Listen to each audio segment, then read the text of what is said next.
네, 지금 가장 뜨거운 이슈만을 골라 핵심만 찔러보는 이슈 따라잡기 시간입니다. 먼저 오늘의 이슈 살펴보겠습니다. 오늘 이슈 따라잡기에서 다룰 이슈로는 드디어 모습을 드러낸 신천지 이만희 총회장, 또 마스크 대책 마련하랬더니 이해찬 대표, 한계로 3일씩 서, 또 외부 인사가 선고랭세, 통합당 공천 갈등 이 세 가지 이슈 살펴보도록 하겠습니다. 네, 오늘 관련 이슈 짚어주기 위해서 공감과 논쟁 정책센터 장성철 소장 나오셨습니다. 어서 오세요. 어서 오십시오. 반갑습니다. 소장님 어제 보셨죠? 이만희 네. 총회장이 기자회견을 제초했는데 뭐 큰절을 2번이나 하더라고요. 이례적이죠. 어제 보면 기자회견을 이렇게 나서게 된 배경, 이유 어떻게 보십니까? 두 가지라고 봐요. 하나는 이제 정부 협조하겠다라는 것과 두 번째는 나는 건재하다 이런 두 가지 내용으로 보여지는데요. 일단은 신천지가 코로나19의 확산의 진원지다라는 그런 얘기를 많이 평가를 받고 있지 않습니까? 그렇기 때문에 정말 국민 여러분 죄송합니다. 우리는 정부에 잘 협조하고 있습니다. 우리 집회라든지 모임이라든지 이런 거 다 중지했습니다. 네. 그렇기 때문에 저희들 용서해 주십시오. 이런 차원인 것 같고요. 또 하나는 지난 2월 17일 이후에 아니 이만희 총회장 왜 안 나타나지? 어디 갔나? 코로나 걸렸나? 이런 소문들이 많이 돌았거든요. 그러니까 아니다. 나는 건재하다. 나는 병에 안 걸렸다. 그러면서 본인이 코로나 음성 그런 검사지까지 이렇게 흔들었어요. 그러니까 두 가지 이유라고 봅니다. 네, 지금 보면은 뭐 이만희 회장의 발언 또 어떤 내용이 담길지 아니면 뭐 큰절을 했다 이런 것들이 화두가 되긴 했는데 또 예상치 못하게 화두가 됐던 게 시계였습니다. 네. 시계가 청와대 금장이 또 박혀져 있고 박근혜 전 대통령의 서명이 있는 시계였는데 이게 뭐 진짜다 가짜다 얘기가 많더라고요. 가짜예요, 저거는. 가짜인가요? 왜냐하면 제가 이제 국회에 있을 때 저희 사무실에도 박근혜 전 대통령 시계가 왔는데 네. 박근혜 전 대통령 시계는 두 가지 종류예요. 예. 하나는 은색으로 돼 있어요. 예. 그래가지고 남성용, 여성용에도 예, 쌍으로 있고 또 하나는 가죽으로 돼 있어요. 그래가지고 저런 금장은 만들질 않았고 네. 저희도 본 적이 없습니다. 가짜입니다. 그럼 어디서 그냥 구입을 한 건가 보네요. 그러니까 뭐 이만희 측에서는 예. 아니 그냥 우리 아는 신도가 나에게 선물해줬다 이런 네. 식으로 얘기를 했거든요. 뭐 신도가 선물해 준 거란 얘기도 있고. 그렇습니다. 예. 그러니까 그 박근혜 정권 시절에 우리 좀 가짜 시계가 돌아다닌다 하면서 검찰이 좀 고발한 적도 있어요. 그렇기 때문에 좀 이게 가짜일 가능성이 높습니다. 그럼 저게 지금 뭐 어떤 정치적 의도가 있는 게 아니냐라는 그래서 여러 가지 해석들이 나왔던 이제 거군요. 그렇게도 막 언론에서 많이 해석을 했죠. 예. 아니 이게 그냥 왜 한겨울에 저렇게 짧은 안에 반팔을 반팔 입고 셔츠를 입었다고 그러니까요. 하더라고요. 시계가 드러나게 예. 저렇게 했느냐. 예. 그것은 이제 미래통합당이나 과거의 새누리당과 신천지가 좀 연관돼 있다라는 것을 누가 기획을 하지 않았느냐 이런 음모론적인 얘기도 있는 뭐 건데요. 새누리 당명과 뭐 얘기가 있다는 뭐 그런 얘기도 있으면서 좀 논란이 그렇죠. 되는 것 같아요. 지금 미래통합과 보수 우파 쪽에 그 문제가 되고 있는 게 새누리당 당명을 이만희 총회장이 지어줬다라는 거. 그다음에 박근혜 시계도 선물 받았다라는 거. 그리고 지금 미래통합당에 로고가 있잖아요. 네네. 그 로고를 이렇게 해보면 이만희 이름하고 똑같다. 이런 식으로 지금 인터넷에 많이 해석들이 나오고 있는 거죠. 그러고 있어요. 그러니까 그런 것들을 지금 미래통합당에서는 좀 차단하죠. 미리 차단해야 된다. 그렇게 생각을 해서 어제 고발했습니다. 그 시계도 가짜인 것으로. 본인들은 그렇게 이제 생각을 하고 주장을 하는 거죠. 근데 가짜예요, 저 시계는. 예, 사실 알겠습니다. 뭐 앞서 아까 이만희 총회장이 뭐 두문불출하는 시기에 혹시 뭐 코로나19에 감염된 게 아니냐 뭐냐 뭐 얘기들이 있었는데 이 총회장은 일단 음성 판정 받았다고 하더라고요. 네, 본인은 2월 29일 날 본인이 직접 이렇게 검사를 받았고 3월 2일 날 음성 판정을 받았다라고 했는데 어젯밤에 또 이재명 지사가 네. 아니 당신 한 번 더 받아라. 이거 그거 믿을 수 없다. 맞아요. 그래가지고 그 뭐 가평의 평화연수원 네네. 거기까지 가가지고 기자회견도 하지 않았습니까? 그러니까요. 근데 도착하기 전에 이만희 회장은 이미 과천의 보건소로 가서 나 저 검사 받고 있어요라고 해서 좀 해프닝으로 끝난 부분이 있습니다. 네, 지금 이제 총선을 앞두고 신천지가 정쟁에 좀 이용되고 있는 양상이거든요. 맞아요. 그 뭐냐면은 자 이제 정부와 여당에서는 예. 자 코로나19 방역을 못한 것은 우리 탓이 아니다. 그것은 신천지에서 저 사람들이 모여가지고 여러 가지 종교 집회나 모임을 했기 때문에 거기서 퍼진 거지. 신천지 탓. 예, 우리가 방역을 못한 것이 아니다라는 주장을 하는 거고 이제 미래한국당에서는 아, 신천지 우리랑 연관이 없어요. 제발 우리랑 연관시키지 마세요. 지금 그러고 있는 상황입니다. 사실 뭐 말씀해주신 것처럼 신천지와 미래통합당, 뭐 새누리당 이렇게 연관이 돼서 막 여러 가지 얘기들이 나오는 거는 뭐 일견 이해가 좀 가는 부분도 있는데 이낙연 전 국무총리 얘기는 뭐가? 이낙연 총리가요, 자기 국무총리 할 때 신천지 쪽에서 자기에게 접근을 해왔는데 그걸 막았다라는 겁니다. 그러니까 비서실장이 예. 그런 얘기를 했어요.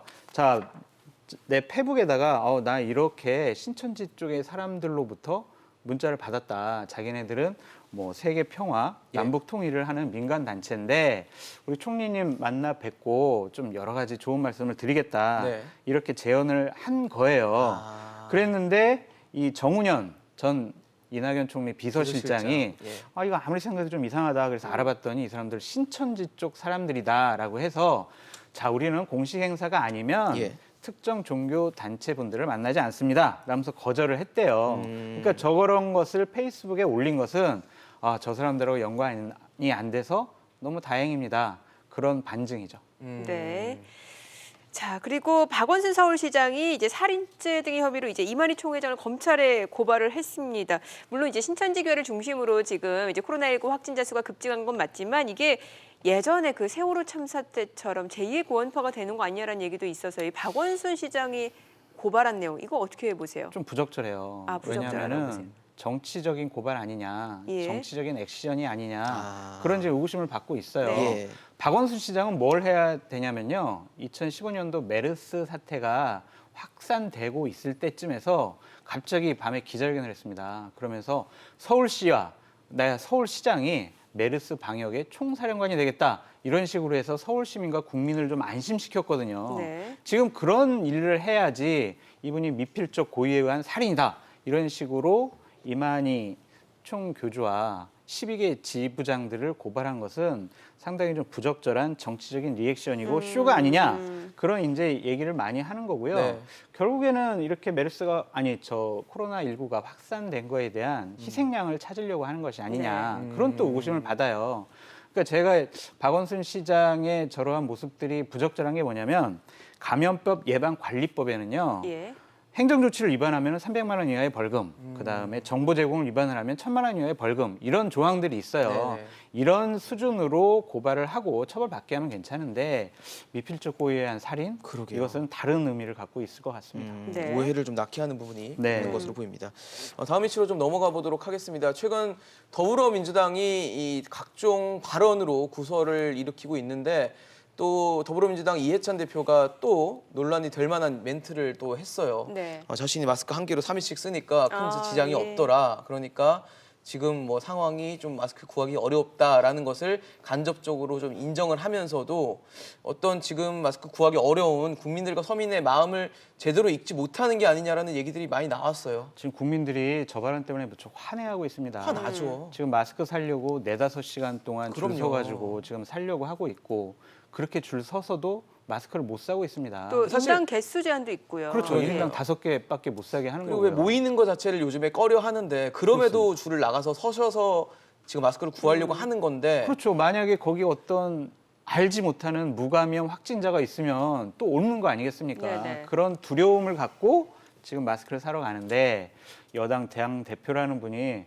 아니 나도 하나 가지고 3일 쓰니까 국민 여러분 좀 매일매일 갈아 끼지 말고 좀 이렇게 3일씩 쓰세요. 이런 네. 식으로 얘기한 건데 국민을 엄청나게 화나게 하는 저런 발언이에요. 계속되는 것 같아요. 이해찬 대표의 발언도 그렇고 그 전에도 계속 지금 예. 그 코로나19와 관련해서 민주당에서 나온 발언들이 계속 국민들의 마음을 좀 아프게 하고 그 뭐 봉쇄 얘기도 했었고요. 대구 봉쇄 얘기도 했었고. 네, 이러한 것들이 결국에는요. 우리는 책임이 없어요. 우리가 잘못한 게 아니라 이건 어쩔 수 없는 상황이야라고 변명을 하는 거예요. 그거를 뭔가 이해해 책임을 주세요. 회피하는 그렇죠. 느낌. 그래서 국민 여러분 이해해 주세요.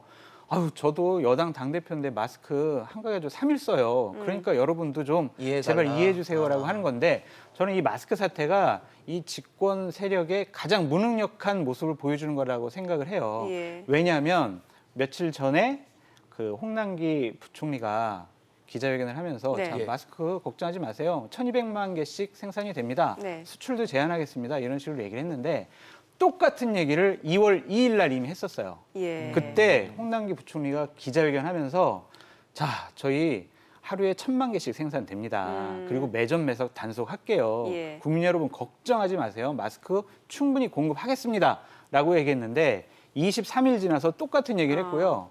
대통령께서도 2번이나 얘기를 하셨잖아요. 예. 도대체 마스크 어떻게 된 거냐. 홍남기 부총리, 식약청장 가서 좀 제대로 확인해봐라. 국민 안심시켜라. 이런 식으로 말씀하고 있습니다.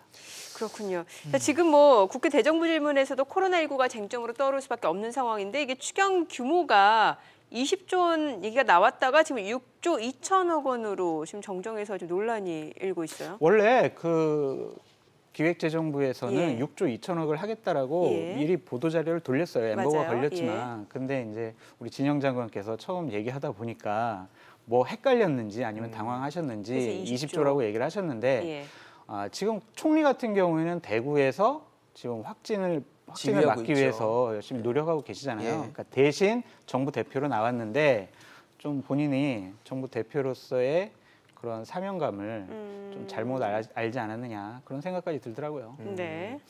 그런가 하면 또 말, 또 구설 이런 것들로 논란이 되고 있는 게 또 공지영 작가입니다. 네. 공지영 네. 작가가 자신의 SNS에 코로나 사태를 지난 지방선거랑 연관을 지으면서 투표 잘하자라고 글을 올려서 논란이 됐는데 SNS에 이렇게 뭐 투표 얘기, 그러니까 코로나 사태는 지금 전 국민적으로 뭐 위생, 방역적으로 문제가 되는 부분을 굳이 투표랑 연관을 지어야 했을까? 설령 그렇게 개인적으로 생각을 한더라도 그런 생각이 좀 들었어요, 사실. 진중권 교수가 국민의 마음을 대변 잘했죠. 예. 아니 공지영 작가 정치에 환장했냐, 드디어 아. 미쳤구나 이런 얘기를 했는데 저거를 올린 것을 또 공지영 작가는 너무 상상력 발휘하지 마라. 나는 단순히 그냥 저거 올린 거다. 투표 잘하자라고 올린 거다라고 하는데 저거는 상당히 오해하게 만들 수가 있어요. 그렇죠. 2018년도에 지방선거 때 대구 경북만 그 보수 우파 쪽에서 도지사와 시장을 그 당선시켰어요. 그랬는데 지금 그 지역만 지금 코로나19가 코로나, 상당히 확산되고 예. 있다. 이런 거 보면